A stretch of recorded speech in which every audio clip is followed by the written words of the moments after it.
อันเป็นคำสั่งสอนของพระผู้มีพระภาคขอ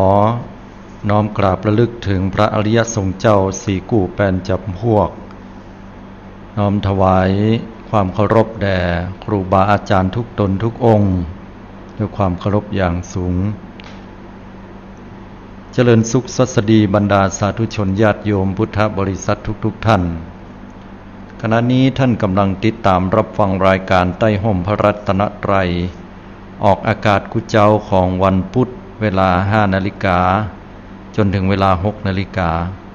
เป็นเวลาอยู่1 ชั่วโมงด้วยกันและเช่นเคยดำเนินรายการโดยอาตมาภาพอนาลัยอนาลโยเจ้าวาดวัดหนองเงือกตำบลแม่แลงอำเภอป่าซางจังหวัดลำพูนโดยที่สาธุชนญาติโยมสามารถติดตามรับฟังรายการได้ทางสถานีวิทยุเพื่อการศึกษาพระพุทธศาสนาและวัฒนธรรม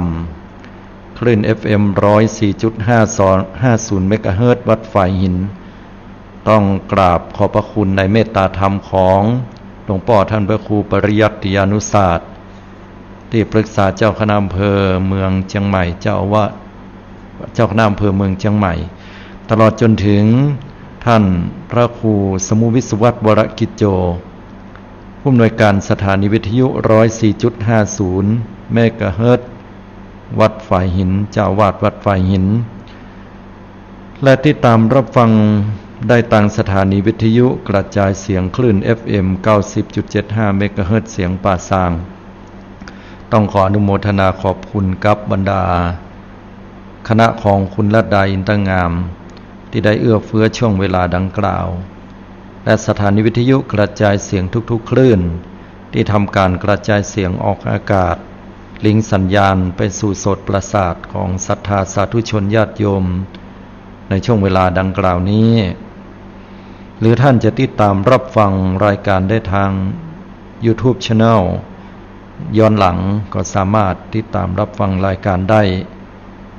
โดยพิมพ์ไปที่คำว่าใต้ร่มพระรัตนตรัยต้องขออนุโมทนาขอบคุณไปยังธรรมะคลายเครียด 104.50 มาณโอกาสนี้โดยตลอดจนถึงเมื่อฟังแล้วชื่นชอบก็สามารถที่จะกดเพื่อทำการแชร์ออกไปให้กับท่านอื่นๆได้สดับรับฟังในธรรมได้โดยที่สาธุชนญาติโยมจะได้โทรเข้ามาร่วมในช่วงของท้ายรายการได้ที่หมายเลขโทรศัพท์064-092-0919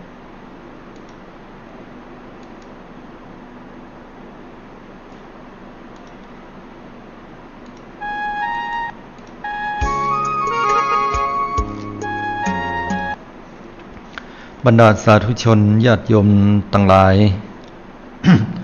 วันนี้ก็มาปะกับศรัทธาญาติโยมแห่งคราวครั้งหนึ่งซึ่งเมื่อสัปดาห์ที่ผ่านมานั้นก็ได้เว้นไป1 สัปดาห์มาในวันนี้มาปะกับศรัทธาญาติโยมได้สดับรับฟังธรรมกันวันนี้ก็พอดีว่าได้นำเอาธรรมพื้นเมืองชื่อว่าธรรมเปตพลีก็ให้เข้ากับช่วงเทศกาลเดือน12ที่จะเข้ามาถึงเดือน12นั้นทางเหนือของเรามีความเชื่อกันว่าจะยมพิบาลจะได้ทำการปล่อยผีปล่อยเพศปล่อยผีปล่อยเพศต่างๆให้มาหาญาติพี่น้องมิตรแก้วสหายคำลูกหลานตันเต้าภริยาสามีเพื่อที่จะได้รับเอาส่วนบุญส่วนกุศลเหล่านี้แล้วก็ปิกปอกไปถ้าหากว่าบ่ได้รับส่วนบุญกุศลก็จะมีหน้าตาอันหม่นเศร้าอย่างเนี้ยเป็นต้นโดยความที่เฮายังอาลัยอยู่ญาติพี่น้องที่เสียชีวิตไปเฮาก็จึงได้ทำบุญสร้างกุศลโดยการที่เฮาได้ทำการทานสลากภัตเพื่อที่จะเป็นการอุทิศส่วนกุศลให้กับญาติพี่น้องผู้ล่วงลับไปวันนี้อาตมาภาพจึงได้นำเอาธรรมพื้นเมืองเหล่านี้วันนี้จะขอโอกาสเทศน์เป็นภาษากำยองตัวเนอ พื่อเป็นการเฉลิมฉลองศรัทธาเอาใจพี่น้องศรัทธาญาติโยมเจ้าไตลือไตยองก็จะได้สดับรับฟังแม้แต่คนปื้นเมืองของเฮาก็สดับรับฟังทำได้เหมือนกันเนาะโดยที่อาตมาภาพขอใจภาษากำยองท้องถิ่นเพื่อจะได้เข้าสู่บรรยากาศแห่งการเทศธรรมสาธุชนญาติโยมทุกท่านในเจ้าวันนี้ก็หากว่าท่านได้เปิดเสียงวิทยุออกมาแล้วก็ได้ยินการเทศธรรมปื้นเมืองเป็นภาษากำยองแล้วจืนจอบก็โทรกันเข้ามาได้เน้อมาหือกำลังอกกำลังใจเพื่อจะได้สดับรับฟังธรรมเป็นการต่อไปและศรัทธาญาติโยมไหนที่ฟังแล้วชอบก็แชร์กันออกไปได้โทรกันเข้ามาเน้อพี่น้องศรัทธาฟังอยู่ตั้งใดกันอาตมาภาพก็จะเทศธรรมต่อไปตั้งอกตั้งใจฟังธรรมเปตภลีเพื่อจะได้เกิดความเป็นมังกลมงคลจะได้อุทิศส่วนกุศลพ้นต้านของเฮาไปหาญาติพี่น้องผู้ลงหลับดับขันไปสู่ปรโลกภาคภายหน้าเขาเจ้าเขาตันทั้งหลายจะได้พ้นทุกข์พ้นยากตามความเจอที่เฮาทันทั้งหลายได้ปฏิบัติกันแบบล้านนาปื้นเมืองของเฮามาเป็นเวลาหมื่นแล้วเนาะเป็นการอนุรักษ์รักษาวัฒนธรรมประเพณีตัวเนอ นะโมตัสสะภะคะวะโตอะระหะโตสัมมาสัมพุทธัสสะ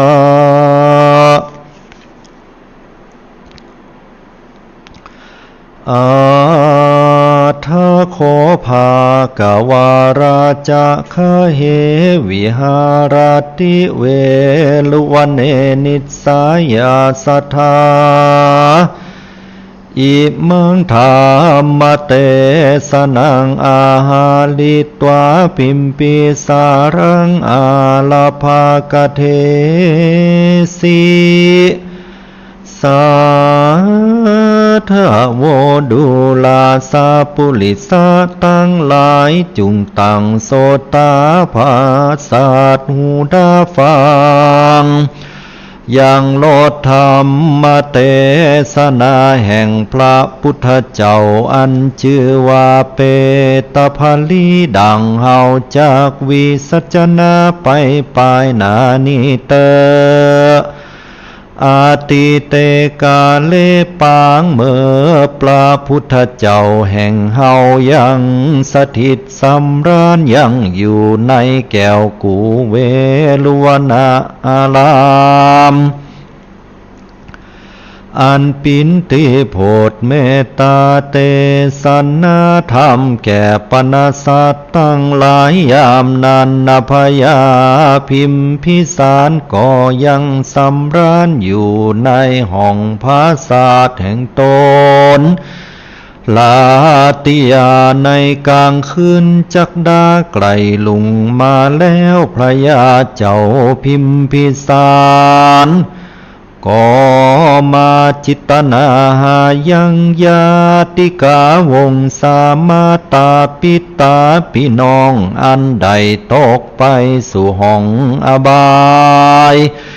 หรือว่าเขาตั้งหลายได้เมื่อเกิดในจันฟ้าเลิศเมืองสวรรค์และจักใดเสวยอย่างตุกข์และสุขก็บ่อาจจักหูใดพยาพิมพิสารกิตนาในใจปินตุนว่าบ่มีปุคละผู้ใดหากสามารถตะหูใดพระบาทไทยสัพปัญญูเต้าอันจึงจักแก่ยังความสลังสันเตหะอันสูงใสแก่คุณและเทวดาทั้งหลายจะแลกันพยาพิมพิสารเกิดกันนิ่งใจดังอันแล้วจึงมีอาจยาหือเสนาอามา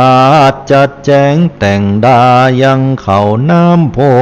ชนาอาหารพร้อมโดยปาลิวานปินอันมากสละเด็ด เข้าไปสู่อาวาสเวลุวันอันปินติสำราญแห่งพระตสาพลยานแล้วก็ยกมือสารขับไหววันตาวาพันเตภากะวาข้าแด่พระพุทธเจ้าตุนทลงกุลอนันตาหาที่สุดบ่ใดข้าบาทไทยขอพุทธาถามอ่านว่าปุคละผู้ใดมีใจใสศรัทธาอย่างเจอในแก้วกุลตั้งสามอันใดหือตาลเขาน้ำโภชนะอาหารถวายปินตานแก่ฝูงเพศอันใดหับทุกขเวทนาในสัมปรายอย่าพอป้ายหน้าอันชื่อว่าปุคละผู้นั้นมีความกตัญญูกตเวทิตาถูกตามแบบเบาจารีตประเวณีโบราณอันโพ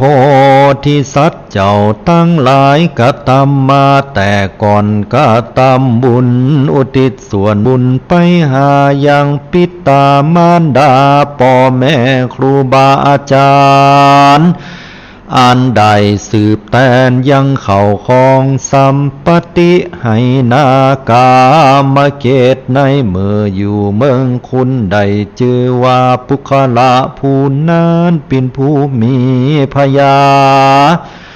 อันนาผาดหากยกย่องว่าเป็นผู้มีความกตัญญูตาตอบแทนบุญคุณพ่อแม่หือเขาเจ้าเหล่านั้นหือใดพ้นจากทุกข์หือใดเทิงยั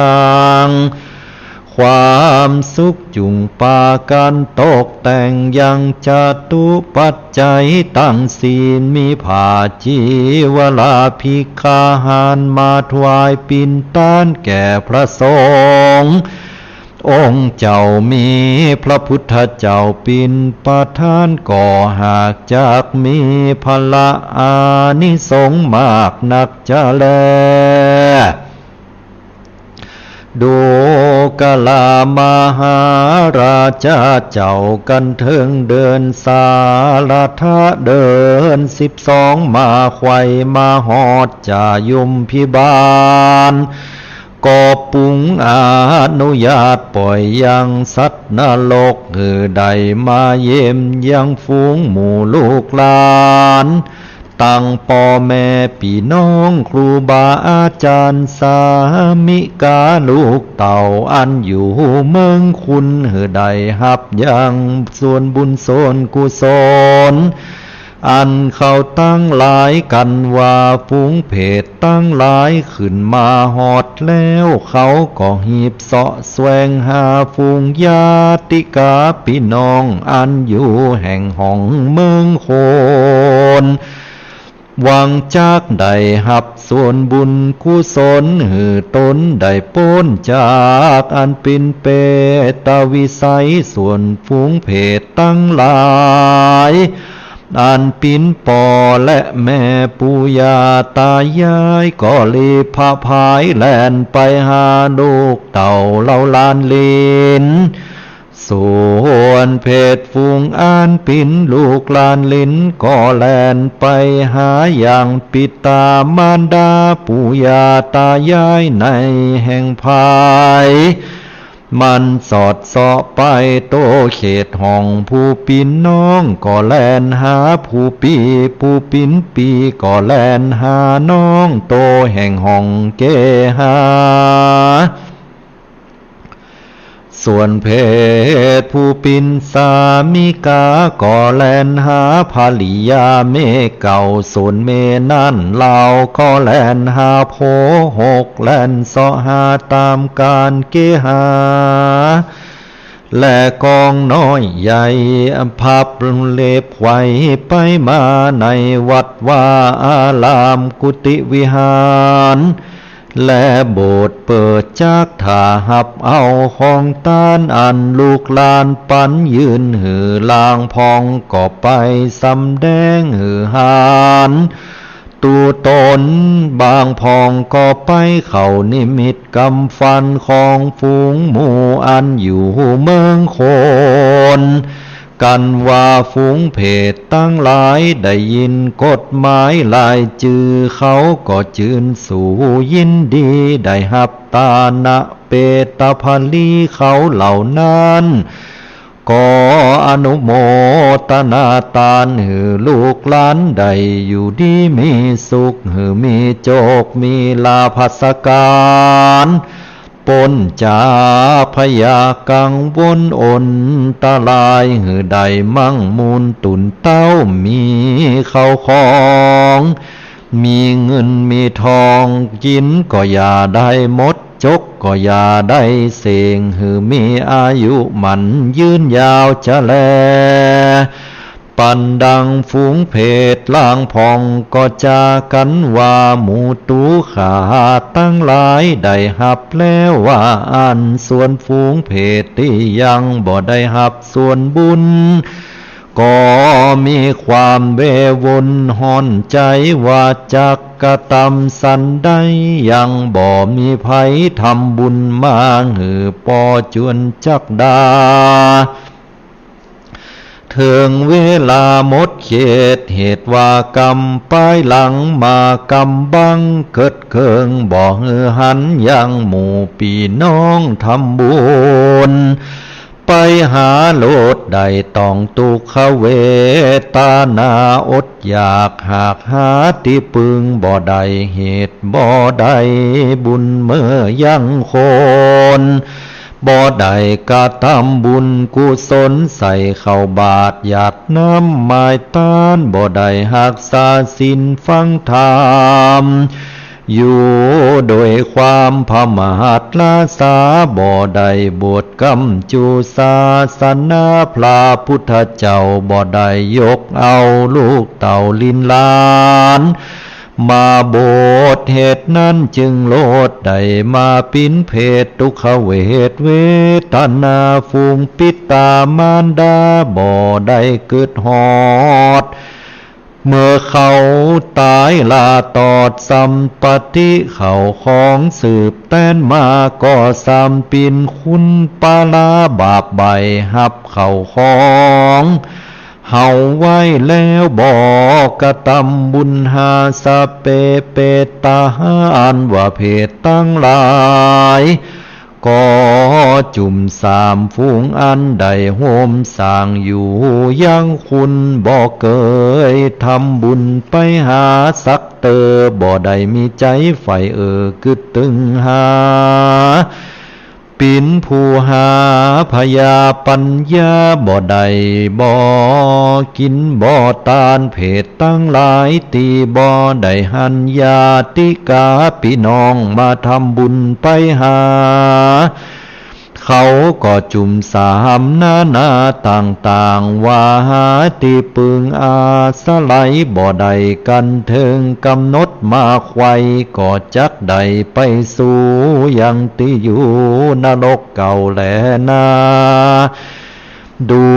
กลามหาราชเจ้าส่วนฝูงญาติกาภริยาลูกเต่าปิตามารดาเราปู่ย่าตายายอันเกิดในอบายตั้งสีลุคเทวดาอยู่ยังตุนไม้เถินธรรมผู้พาแม่นำฝ่ายเมืองกันเขาหูข่าวกระทำบุญเขาก็ปากันมาผสุมจุมนุมกันในสักกาจุมปูตุยบตามจาหิตปเวณีเดิน12แหลนาปีในมีเตอมนุษย์สาปีอันว่าปุคลาผู้มีพยาผู้ศรัทธายังเจอในแก้วกุลตั้ง3ภการปากันทำบุญหือตานไปบ่ขาดอุติศสยาดน้ำไปหากันได้อนุโมทนาแล้วขอจุงเมื่อเกิด ในจันฟ้าเลิศเมืองสวรรค์ขอให้มีสุขสำราญบ่อย่าจะแลธรรมเตสานังยตังสุตวากันพยาพิมพิสารได้ฟังยังลดธรรมเตสานาเมนแล้วก็สละเดชไปสู่ยังตีอยู่แห่งตนก็มีหันแลตั้งแต่แรกนั้นมาพยากรป้าหมูเสนาอามาตย์ประจาราชตั้งหลายกะตำบุญหือตานบ่ขาดบ่พมาทลาสาหากใดดับจีวากาดคล้อยจากมนุษย์สอยเมืองคุณบ่ได้ตุกจนอดเอาตุกภาวะจาดปินดีปินเศรษฐีมีห่างจูต่างกินเตตานมีสุขสำราญแต่ดีลีในภาวะจาตินี้และจาตินาทลาบเมืองฟ้าและเนลปานบ่อยะจะแลนิทธิตังขียาสังวนนาจาห้องเหตุเปตภาลีก่อบังโกมสมเลดสละเด็ดแล้วเต่านี้ก่อนแลบรรดาสาธุชนญาติโยมเฮาตันทั้งหลายก็ได้สดับรับฟังธรรมอันชื่อว่าเปตภาลีฉบับนี้บ่ได้บอกว่าปิ้นของไผรจนาหรือว่าแต่งขึ้นมาครูบาอาจารย์ปอหน่อยปอนานท่านใดแต่เข้าใจว่าสำนวนตีเตดออกไปแล้วเนี่ยมันบ่ขับกันสักเท่าใดเนาะพอมีความขับของกันในเรื่องของกรรมยังต่างๆนะอาจจะโดยว่าตัดมาให้มันสั่นก็ได้เพราะว่าต้นฉบับเนี่ยเพิ่นยาวละโมนนะการพรรณนาของปุณณมนต์แต่มันยาวแต่ถึงอย่างใดก็ตามเมื่อเอามาตัดทอนลงมาหรือว่าผู้ที่เอามาเขียนใหม่เนี่ยก็ฉบับนี้เนี่ยก็รู้สึกว่ามันบ่ไข่ขับไข่ข้องกันการเตดก็ทำให้อรรถรสนั่นมันจางลงไปนะฉะนั้นก็ศรัทธาญาติโยมได้สดับรับฟังก็เอาเนื้อหาเนาะเป็นเนื้อหาที่ดีเนื้อหาในเปตภาลีนี่ก็กล่าวถึงว่าเดือน12มาเนี่ยจะโยมพิบาลเพิ่นก็จะได้ปล่อยผีปล่อยเพศออกมาปล่อยผีปล่อยเพศออกมาเพิ่มสังก็เพื่อว่าที่จะได้เปิดโอกาสให้ได้มาปะกับบรรดาญาติพี่น้องพ่อแม่มิตรแก้วสหายค่ำลูกหลานตันเต่าสามีภริยานะโพเมเจ้าข้าทั้งหลายกันว่ามาแล้วนั่นก็เพศบางโตนี่ออกมานะตามธรรมบุญมาแล้วเนี่ยก็โอ้โชคดีเดือน12เนี่ยบรรดาคุณต่างหลายก็ปากันนะเกมกวยเกมซ่านะปากันดาเอาปิ้นเขานำกำกินต่างๆนั่นนะจัดดาแต่งห่างสมัยเมื่อก่อนเนี่ยเพิ่นมีกวยเนาะกวยขี้ปุ้มก็ดีหรือว่าจัดเป็นสลากนะจัดเป็นสลากตาลไปเหอะกับผู้ตีตายเก่าเน่ามึนบางทีนั่นประเพณีเปิ้นก่อยังจัดไว้ให้สำหรับการที่จะกล่าวกะโลงกล่าวข่าวอย่างต่างๆเพื่อเป็นการอนุรักษ์รักษาวัฒนธรรมประเพณีที่ดียกตัวอย่างที่ว่าเดิน12ปิ้งนี่ก็จัดกันที่อย่างจังหวัดลำพูนนี่ก็มีที่วัดพระธาตุหริพุนชัยอันนี้ก็มีตุนสลากย่อมสลากโหลงใหญ่ที่สุดในโลกนะจัดเป็นประเพณีที่ถือว่ากล่าวถึงการต้านอันมีประวัติความเป็นมาของเลิงหนุ่มสาวคือหมายความว่าไผก็ตามตีมีลูกปิ้นไม่ยิงไม่ยิงเป็นสาวแหลกลุ่นขึ้นมาเนี่ยพร้อมที่จะออกปิ้นออกเฮินอยู่เหย่าเฝ้าเฮินว่าอย่างนั้นก็ตั้งพ่อแม่ก็มาพิจารณาแล้วก็กึดใจกันว่าถึงเวลาที่ลูกสาวจะออกไปลงตั้งไปมีขอบมีโคแล้ว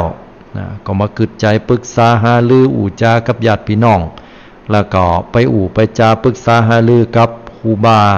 เจ้าอาวาสพระสงฆ์องค์เจ้าในวัดนั้นๆพิจารณาและแจ้งความประสงค์ว่าต้องการที่จะต้านสลากย่อม สมัยแต่ก่อนนะตานสลากย่อมก็มีวัตถุประสงค์นะเปิ้นก็มีการเหลาเหี่ยวกันนะปากันตกแต่งดาโคเนี่ยตอนเมื่อคืนเปิ้นได้เยะกันแล้วก็เยะกันไปเป็นเดิน2 เดือนบุแหละนะมันเจว่าเยะกันวัน2 วันมื้อเดียวเปิ้นเยะกันนี่เปิ้นก็ตะพอวิริยะอุตสาหะของปอจายเนาะว่าปอจายคนใดมีความเป็นเอาใจใส่หักแต้มแต่เป็นการเปิดโอกาสนะเปิดโอกาสให้กับปอจายเนี่ยมาแอวหาลูกสาวตัวเก่าได้ได้จากันเนาะ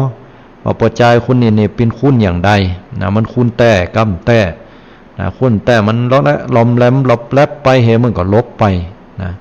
บางคนน่ะก็ตั้งอกตั้งใจเยะแต้นะจักตอกจักเล่าเหี้ยวก็ดีมสังก็ดีนะจอยตั้งแต่ตุ่นจนจบฝ่ายมียิงปึงอกปึงใจคุณใดพ่อแม่เปิ้นพิจารณาว่าหลอนปอจายคนนี้มันเป็นลูกไผเปิ้นก็ตัดสืบหานี้สืบหาเปิ้นฮู้แล้วเปิ้นก็พากันไปไปจากันเดี๋ยวนี้ลูกบ่าวสูน่ะมากับลูกสาวค่ะนะกันเนี่ยปึงอกปึงใจกันแล้วเนี่ยเฮาทว่าอย่างใดนะเปิ้นก็ตกลงแล้วก็พอเปิ้นถูกอกถูกใจถึง2 ฝ่ายฝ่ายแม่หญิงก็หันว่าฝ่ายปอจายมีความขยันขันแข็งฐานะทางการเงินนะเงินคำกำก้ามีตลอดจนถึงว่าตีไห้ตีโซนตีนาเปิ้นมีหลายเนี่ยก็ต้องการจะให้ลูกสาวเนี่ยได้สบายอันนี้คือความต้องการของคุณสมัยก่อนเนาะพ่อแม่เปิ้นจะพอให้กับลูกเต่าเหล่าล้านอย่างนี้ที่นี่ฝ่ายแม่หญิงเนี่ยก็จะได้ตานสลากกพัดช่วงระหว่างจะตานสลากกพัดก็ไปหาปอน้อยปอนานนักผาดภูมิปัญญาเจ้าบ้านสมัยก่อนขอหือเขียนกะโลงหือกำสมัยเดียวเนี่ยคนตะเขียนกะโลงเนี่ยมันหายากเข้าไปละศรัทธาญาติโยมทั้งหลายนะแม้แต่ว่าคุณที่จะมาเขียนทำเมืองนี่ก็ยากไปอย่างที่เฮาได้ยินทำเปตาภลีตะกี้เนี่ยอาตมาก็เข้าใจว่าคงจะเป็นการตัดทอนอันเดิมเนี่ยเอามาวางแต่งความขับความของมันก็เลยพอใครมีไปนะแต่ก็ถือว่าพอฟังได้ฉะนั้นแล้วเนี่ยเฮาก็ต้องพอว่ายุคสมัยก่อนเนี่ยเปิ้นมีการเขียนกะโลงนะเขียนกะโลงนี่ก็ปอน้อยปอนานเพิ่นก็จะถามตั้งแต่มื้อจันทร์วันเกิดมึงตานหาไผอย่างใดพระกุลมุลละพี่ตายเก่าเนามึนลำดับลำดาตั้งแต่การหาไม้หาตอกปรารภความเพียรสิ่งต่างๆเหล่านั้นเพื่อจักได้มาเป็นการเตตานกล่าวถึงว่ามันยิงคนนี้จื้มสั่งไผมาหาเปิ้นพองเนี่ยเปิ้นจะลำดับลำดายาวกันไปจนกระทั่งว่าได้ตานไปหาผู้ลงรับดับคันคอพีตายเก่าเนามึนอันเป็นญาติกายุคสมัยก่อนตายมามึนแล้วก็ดีมันได้ลุดมันได้ป่นก็ดีมาหับเอาบุญกินบุญตานพอว่ากันอย่างนั้นนะพอว่าด้วยความอาลัยหงของแล้วก็เป็นลักษณะของการเฮามาวิเคราะห์มาเกิดในเป็นลักษณะของการรักษาอนุรักษ์ประเพณีวัฒนธรรมก็อย่างหนึ่งเนาะแล้วก็เป็นการรักษานำธรรมคำสอนพุทธเจ้าคือปฏิบัติตามคำสอนเรียกว่าทานนามัยบุญสำเร็จด้วยการให้ทานเนาะแล้วก็เป็นสังฆทานอย่างแท้จริงตัวนะญาติโยมการต้านสลากพัดนี่ถือว่าบ่ได้จำเพาะเจาะจงว่าเป็นตู่เจ้าพระเนนตุนได้นะลุกตั้งได้มาก็ตามเนี่ยมาแต่ทิศทั้ง4เปิ้นว่าอย่างนั้นคือหมายความว่าจะมาจากจังหวัดไหนก็ตามทิศตั้งใดก็ตามแล้วก็มาโลมกันปิ้นหมู่ปิ้นจุ่มครูบาอาจารย์หมู่เฮาเนี่ยก็ปากันยกยอถวายทานแม่สมัยก่อนก็อย่างนั้นล่ะเปิ้นก็ถือว่าเห็นอย่างนึงก็คือเป็นการเปิดโอกาสเนาะกับฝ่ายมิยิงฝ่ายพอใจได้ปะกันหนุ่มสาว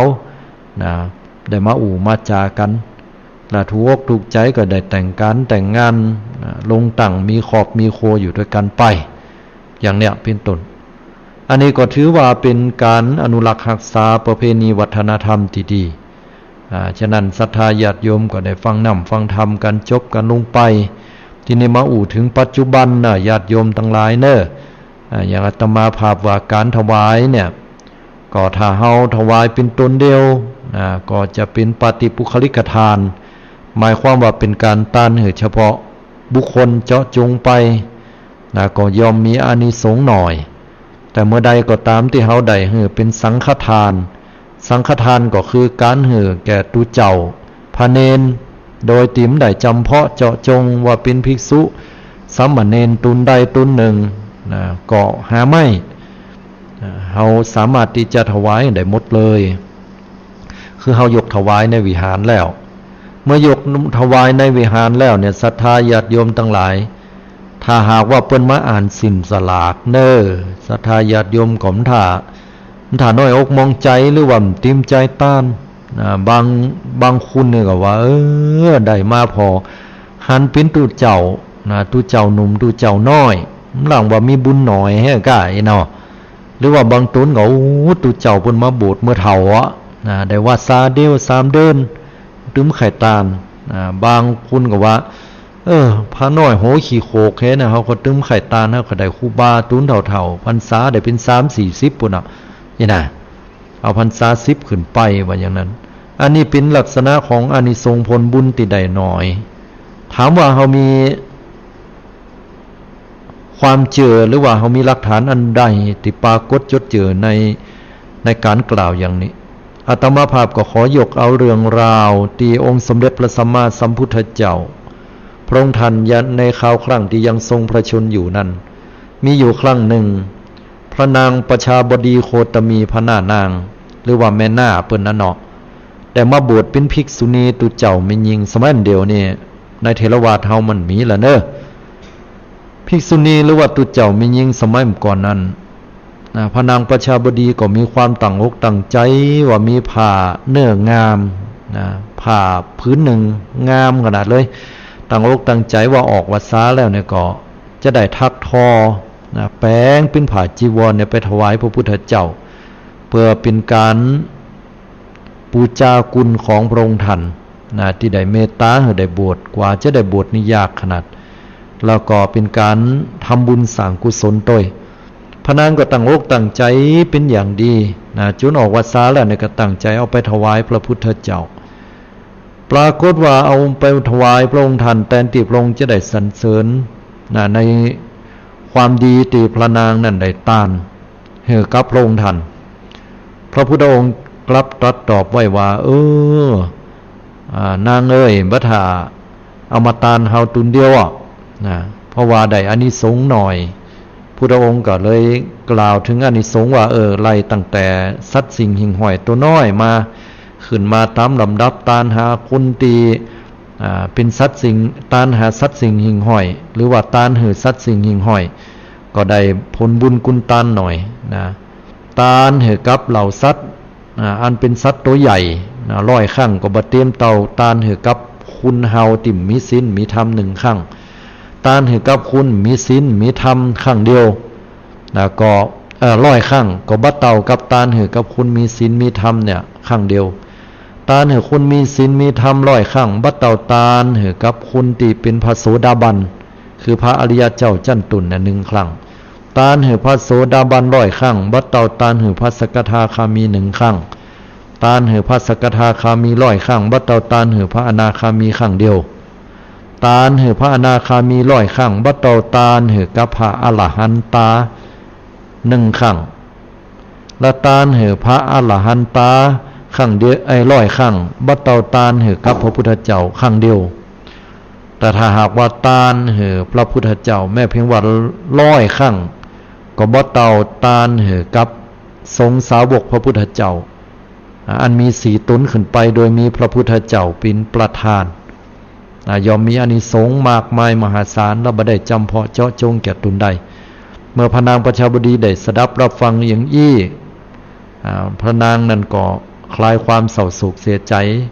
พระพุทธเจ้าก็พระนางได้นำเอาไปถวายเกณฑ์แต่ละตุนแต่ละตุนนั่นก็บ่กล้ารับผ้าจนในที่สุดไปถึงตุนที่500ตุนที่500นั้นพระพุทธเจ้าบอกว่าพระนางประชาบดีทรงตั้งหลายพิจารณาแล้วที่จริงก็เป็นของสงฆ์ถึงหมดของหน้าหมู่ฉะนั้นพระนางจึงเอาผ้าเนี่ยไปวางส่องหน้าตุเจ้าตุนที่500องค์นั้นตุนนั่นเป็นตุเจ้าหนุ่มบวชได้7 วันตุนนี้เปิ้นได้มาโฮมจาดกับเฮาในอนาคตการปางป้ายหน้าเมื่อเปิ้นได้เกิดมาแห่มจาดบนโลกมนุษย์นี้ จะได้มาเป็นพระพุทธเจ้าทรงพระนามว่าพระศรีอริยเมตไตรเพิ่นว่าอย่างนั้นนะฉะนั้นตาลได้อานิสงส์ผลบุญมหาศาลเลยก็รวมความว่าการที่เฮาเอาสังฆทานเนี่ยญาติโยมทั้งหลายเวลาเฮาไปตานให้ตุเจ้าว่าวัดไหนก็ตามพระเนรน่ะวัดไหนก็ตามเพิ่นได้เฮาเอาศีลเนี่ยไปรวมกันแล้วลูกเรียบร้อยแล้วปุ๊บก็เปิ้นกุลแล้วก็เปิ้นก็ได้ทำพิธีเนาะอปโลกนกรรมแบ่งสรรปันส่วนกันส่วนว่าจะตกเป็นของภัยตั้งใดนั่นตุเจ้าตนได้ไปหับก็ถือว่าเป็นของเปิ้นละเฮาก็เพียงแต่ว่ายกเกณฑ์ถวายทานหยาดน้ำไม้ทานเฮาถึงจะได้อานิสงส์ผลบุญทานหลายจะว่าถือทานไปแล้วก็กินแนงแคลงใจน่ะบ่ใครหือเนาะตุเจ้าใหม่ตุเจ้าตัวน้อยเน้นน้อยนะได้บุญหน่อยไปกึดอันเน้อศรัทธาญาติโยมดังนั้นถ้าเฮาขได้อานิสงส์หลายก็ต้องเจาะจงนะสามารถที่จะหือได้ก็เป็นอานิสงส์ที่ดีนะอันนี้ก็ฝากให้ศรัทธาญาติโยมตัวเนาะเวลามันเวยเนาะหรือเวลาหน่อยนะตามเหตุปัจจัยก็โทรกันเข้ามาได้เนอะสดับรับฟังธรรมอยู่ตังใดกันก็โทรกันเข้ามาได้0640920919ไปอยู่ตังเชียงใหม่ลาปูนของเฮาอยู่ทิศตังใดขอได้โทรเข้ามาเนาะจะได้ฮู้ว่าฟังนำฟังธรรมกันอยู่เนอะมาเป็นการให้กำลังใจกัน0640920919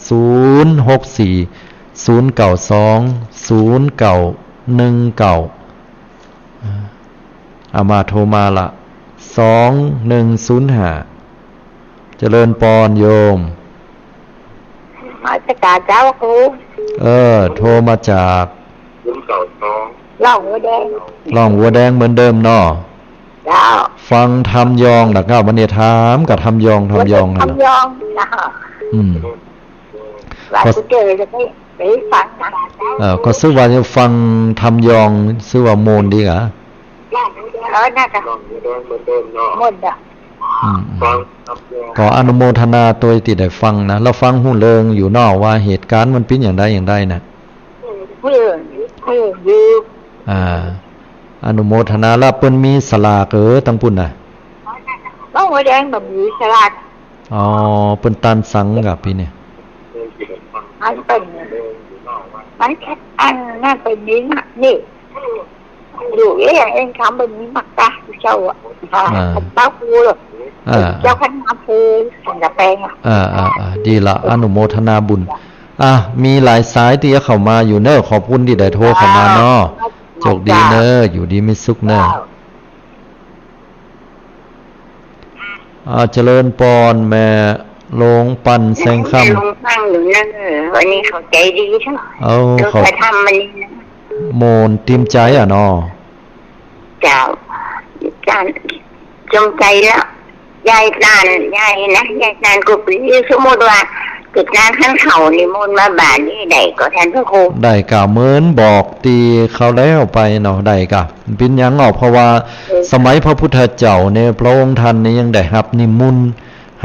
เหอไปรับอาหารหรือว่าข้าวจังหันที่บ้านของเศรษฐีอยู่เหรอไปได้พิษยังถือว่าถูกต้องถูกต้องแล้วตามพระธรรมวินัยเนี่ยก็ไปถึงที่2เป็นคือการก่อน2 วันก็ได้นะท่านก็ได้กะเพราะว่าเพิ่นถือว่าเป็นเดิน12เหมือนกันเนาะบางวันไม่ลงนะมันก็บ่ไกลวัดนะหลังก็ถึงเจอยะเนี่ยไม่ลงก็นิมนต์เพิ่นมาบ้านนางขมอกแกงหมอนะใครนานหยังนี่นะเนาะสั่งตุมาบ้านได้ได้ตุเจ้าพระเนรเพิ่นตึงใจดีเพิ่นตึงอนุเคราะห์อยู่แล้วเนรมาตุยรอบโฮงมาตุยสาธุโตยดีแล้วดีแล้วใจดีเนาะมันหลายเนาะญาติของยายมันหลายเนาะแม่นเนี่ยเจ้าขออนุโมทนาเนอะที่ได้นัดสดับรับฟังธรรมต่อไปยายว่าลงว่าจะไปนั่นโดยปุ่นดีโดยแก้วเนาะก็ขึ้นใดบันไดดีละไปนั่นฉลากลงท่านว่าท่านบ่ครู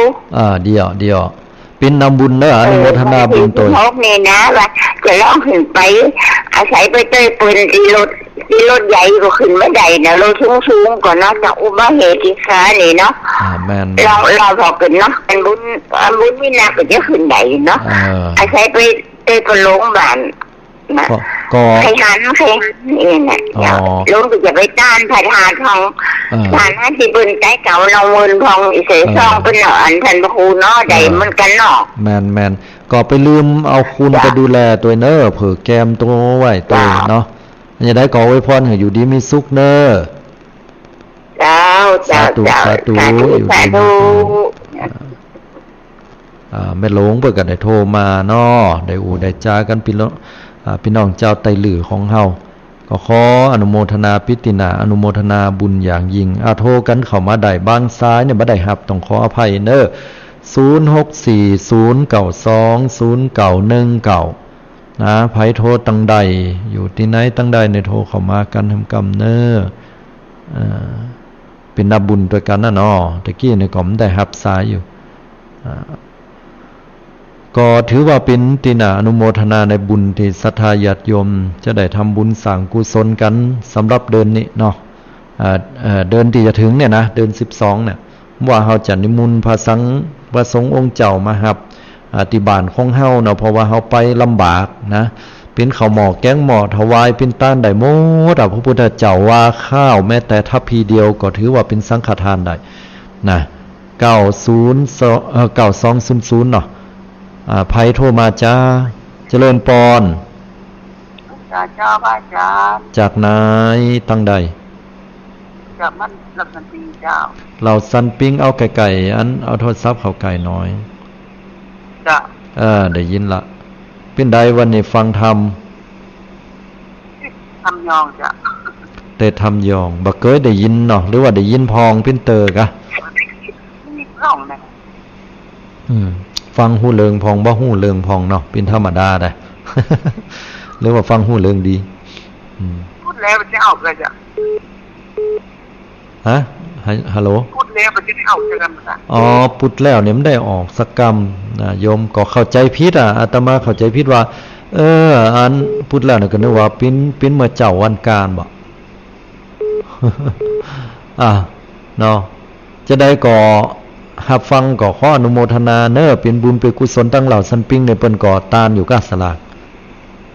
จ้าตานครับเดือนหน้าบ่จ้ะเดือนหน้าวันใดฮู้เนาะ12เนาะอนุโมทนาบุญตัวเนอโชคดีเนออยู่ดีมีสุขเนอครับอาจารย์ครับอาจารย์โทรเข้ามาบ่ได้รับสายต้องขออภัยโทรมาแฮมกำหนึ่งนะศรัทธาญาติโยมทั้งหลายเนออยู่ตั้งใดเนาะโทรกันเข้ามาได้0640920919เนาะ3956ตันโทรมาจากตั้งใดกันเจริญปอนโยมจานวัสการเจ้าอันนี้คุณโยมผิดสมัยแม่นเด้อนะเจ้าแม่นละเจ้าจำเสียงได้ไม่ใช่โชว์มาจัดเมินแมน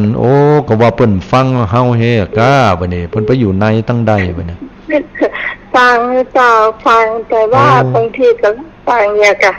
ทุกคนก็โทรพร้อมกันเนาะแมนแต่ว่าก็โทรมาเป็นเตอร์ก็ว่าสงสัยว่าถ้าไปจัดรายการทั้งอื่นตั้งใดเฮก้าเนาะก็อยู่104เนี่ยเจ้าไม่ได้ไปตรงนั้นจ้าก็ดีละติดตามรับฟังกันนี่ก็ถ้ามีลายอยู่กันเนาะแต่ละช่วงเวลาของอาตมานี่ถ้าพอหลายเท่าใดเพราะว่ามึนๆในจัดเตอร์นึงบางทีถ้าหายไปนี่มันทั้งเดือดร้อนเหมือนกันเนาะอย่างของท่านพระครูเหมือนกันนะก็พยายามอย่าขาดกันแล้วกันเนาะเดี๋ยวคนฟังจะหายคนฟังหายตัวกะคนฟังจะหายแกแล้วก็จองหายนี่อันเขาก็ต้องพยายามรักษาเวลาเอาไว้ว่าต้องมาทุกคนพูดอย่างเจาะก็จะพยายามโยมเพราะว่าเหตุปัจจัยเนาะเหตุปัจจัยตีมีก็แล้วกันเนาะบางครั้งก็เดินทางไกลแต่ช่วงนี้มันเป็นช่วงอยู่ในพรรษามันก็แล้วแต่เหตุปัจจัยแห่งกรรมหนึ่งเนาะกับอาการป่วยอาการไข้มีกล้ามสังกายก็ลืมของกล้ามสังก็พยายามเนาะอย่างใดก็อนุโมทนาบุญตัวเนอโยมเนอการนมัสการเจ้าสาธุ อันนี้ก็ดีเจพิสมัยเนาะจัดรายการวิทยุโทรกันเข้ามาได้เนอะ0640920919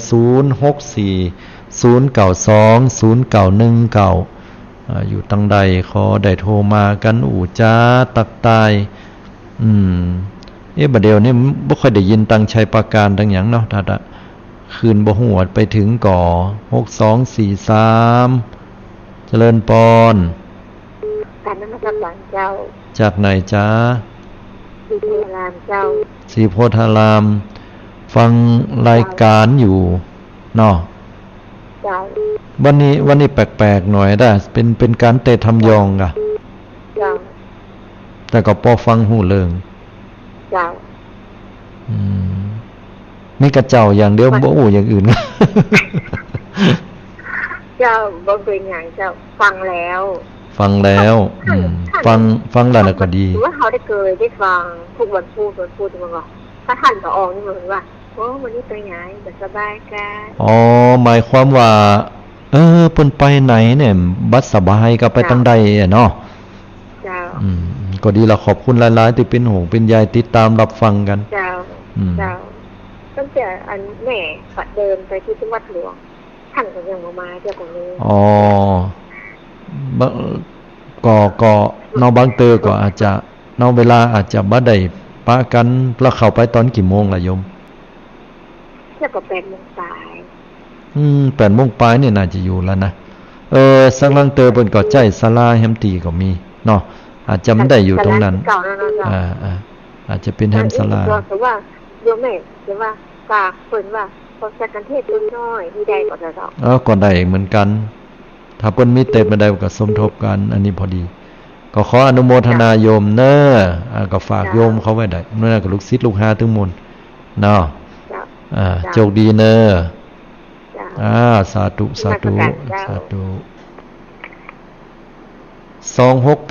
เจริญปอน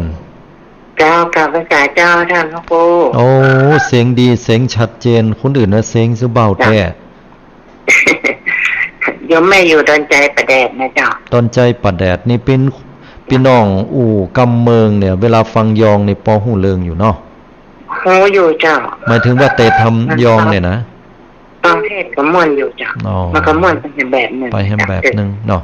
มันเหมือนทำเมืองชอบฟังจ้าสุดดอนใจแต่ก็มีจัดป่วยสลากนะเจ้าวันใดเนี่ยจ๊ะวันที่8 เดือนหน้าเนี่ย8 เดือนหน้ามันเป็นวันอย่างวันเสาร์วันติดวันจันทร์วันอาทิตย์วันติดเนาะจ้าก็ดีละขอแล้วเราฟังอยู่แม่เจ้าขายเป็นมันเหมือนกันเนาะแมนก็ปุดก้อนน่ะนอนฟังได้ออกรายการปุดแล้วนี่บ่ได้จัดสกรรมเข้ามาเหมือนเดิมสิ้นหน้านี้อาจจะได้เตะทำยองแฮมซับผูกหนึ่งเนาะเพื่อเป็นการเฉลิมฉลองมูลยิ่งกว่าแบบนั้นเนาะแมนมันเยอะชอบฟังอยู่จ้าอนุรักษ์รักษาเนาะมันดำเมี่ยมเดี๋ยวนะกำยองยิงแล้วกำปืนเมืองไปเป็นไทยกันหมดกำยองห้องแมนเจ้าแม่ชอบฟังแหละปะกยอยังชอบฟังเลยจ้าดีละอันก็ฟังแล้วเฮาได้อนุรักษ์รักษาได้ภาษาเพิ่นตัวฟังเพิ่นก็คือกำลังใจเพิ่นเด้อจ้าเป็นกำลังใจอนุโมทนาขอบคุณสาธุจ้าสาธุอันนี้ก็เป็นผู้ฟังที่ดีเนาะอันนี้เป็นตินาอนุโมทนาบุญกินบุญตานที่ได้สร้างได้ทำกันโทรเข้ามาได้0640920919ถ้าเวลาเตะทำเมืองกับทำยองมันก็ไปตามระบำตามทำนองของเปิ้นน่ะเนาะอย่างขึ้นนะโมเนี่ยมันก็เหมือนกันน่ะถ้าทำเมืองทำลาวเนี่ยคนลาวก็นะโมตัสสะภะคะวะโตอะระหะโตสัมมาสัมพุทธัสสะอย่างมันก็เป็นอย่างนี้อ่ะเนาะแต่ยองก็อย่างที่ตะเกียนะโมตัสสะภะคะวะโตอะระหะโตสัมมาสัมพุทธัสสะอีกก็แตกต่างกันออกไปเนาะแล้วแต่ว่าเตดอันใดก็น่าฟังเหมือนกันเนาะ7767เจริญปอนโยมเจ้าอาจารย์โทรมาจากทางใดน่ะแม่โทรมาจากบ้านอุโมงค์ละปูนนี่เนอะอุโมงค์ละปูนเฮานี่กะไก่ปัดเสาปลาเหวเนี่ยเนาะเจ้าจื้มซังไม่อยากจะถามว่า แม่จะไปห้ามขันเข้าที่วัดพระธาตุเนาะ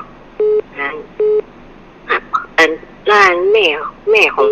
นะเปิ้นตายไปให้ดีจ้ะกับน้องตัวเอกแล้วเอาหอมเอาตาลไปขันเข้าอย่างจะได้ห้ามก่อนได้ฮับกะตรงนี้เนี่ยมันเป็นบุญเกิดขึ้นจากโยมแน่นอนอยู่แล้วอันได้ฮับก่อนี่อาตมา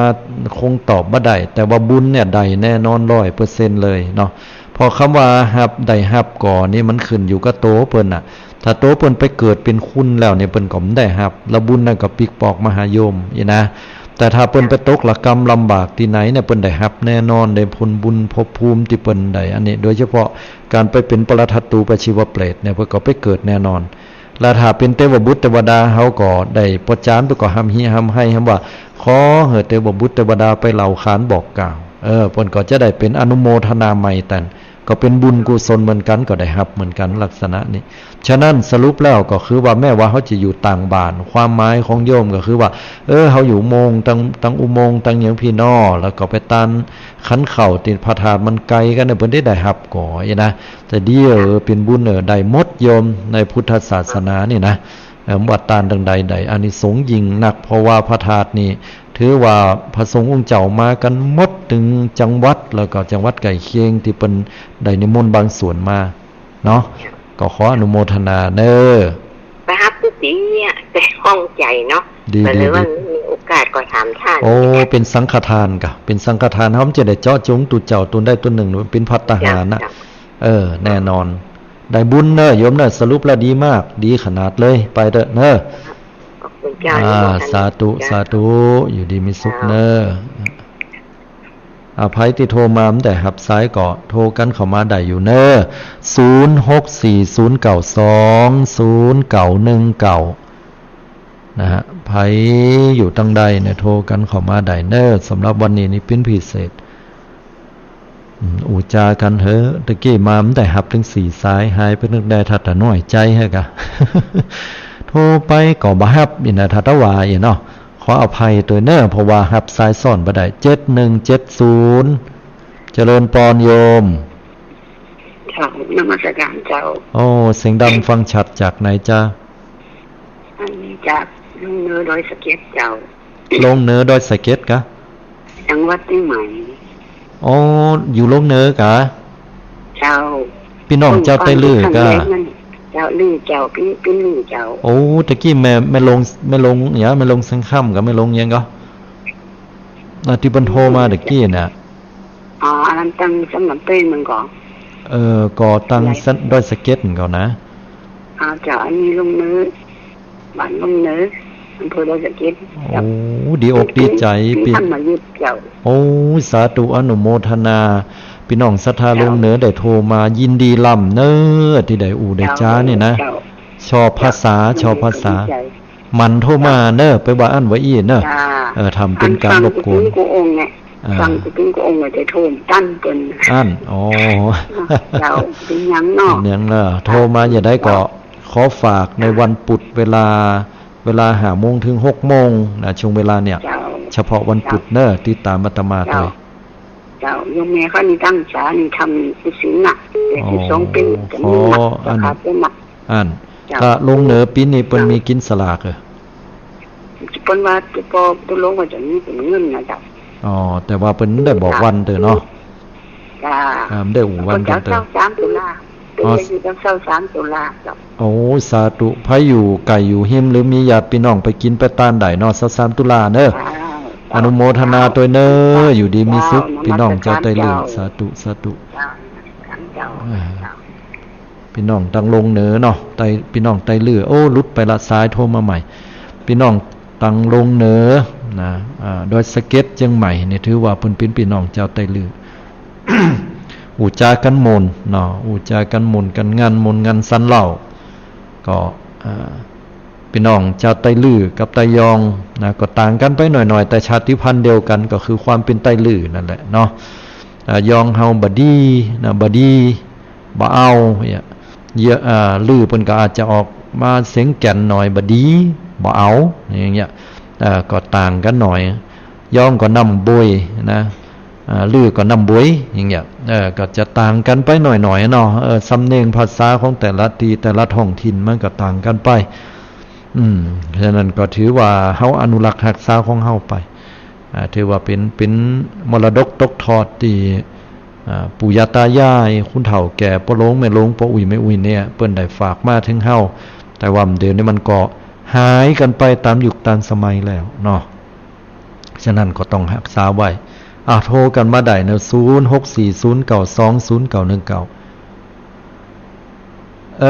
ก็พอนาฬิกาแล้วก็ไก่เวลามาติ๊กๆกันมาไก่มาแต่วเนาะ